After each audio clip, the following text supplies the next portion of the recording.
Good morning everyone and welcome to Art with Millsy again for this week.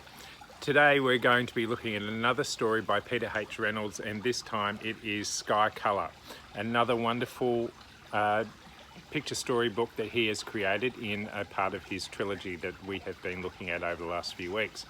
So this is a great story that again makes you look at things differently, and so we'll be doing some activities today all based around the sky and maybe thinking a little bit different beyond a blue sky that we have happening today. So I look forward to seeing what you can create. Sky Colour by Peter H. Reynolds. Marisol was an artist. She loved to draw and paint. She even had her very own art gallery. Not all of her art hung in the gallery. Much of it she shared with the world. She painted posters to share ideas she believed in. At school, Marisol was famous for her creative clothes, her box of art supplies, and her belief that everybody was an artist. Yes, Marisol was an artist through and through, so when her teacher told the class they were going to paint a mural for the library, Marisol couldn't wait to begin. The classroom buzzed with the sound of brainstorming. The students talked and sketched. Together they made a great big drawing. Then they marched to the library. "I'll paint a fish. I'll paint one too. I'll paint the ocean." Marisol shouted, "I'll paint the sky." Marisol rummaged through the box of paint but could not find any blue. "How am I going to make the sky without blue paint?" The bell rang. It was time to put their brushes down for the day. As she climbed aboard the bus, Marisol kept wondering. All the way home, she stared out the window. The sun lowered closer to the horizon. Later at home, Marisol watched the day turn into night. That night, Marisol settled into a deep dream. She drifted through a sky swirling with colours. The colours mixed, making too many to count. In the morning, Marisol stood waiting for the bus in the rain. The sky was not blue. She smiled. At school, Marisol raced to the library. She grabbed a dish and began adding colours.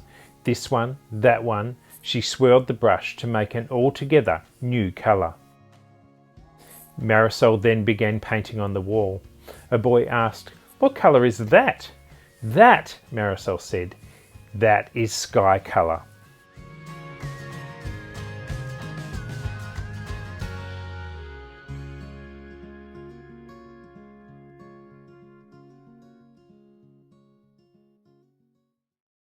The learning intention for today is we are learning to identify warm and cool colours. The success criteria are: I can identify warm and cool colours, I can colour the sky in warm colours, and I can colour the ground in cool colours. So today we are going to be looking at warm and cool colours. I've created this slide that gives you a bit of an idea of what we're going to be looking at. The warm colours are those on the colour wheel that are warm or hot, or they have a hot or warm feel, like the sun, the fire, or the desert. The cool colours are those that remind us of things that feel cool or cold, like the grass, water, or shade of a tree. Now you can see that the colour wheel is broken into half. One side is the warm colours and one side is the cool colours. In class, we've looked at primary colours, which are yellow, red and blue, and we've also looked at secondary colours, the colours we get when we mix two primary colours together. For example, yellow and red make orange. Today you're going to be making an artwork where one part will be made with warm colours and one part will be made with cool colours. The equipment you will need for today is some textures or pencils, or you can use a combination of the two, and a piece of paper. Here are some ideas for what you can create today. You can see here that the sun and the sky has been made up with those reds, oranges and yellows, and the ground has been made up with those cool colours of the blues, the greens and the purples.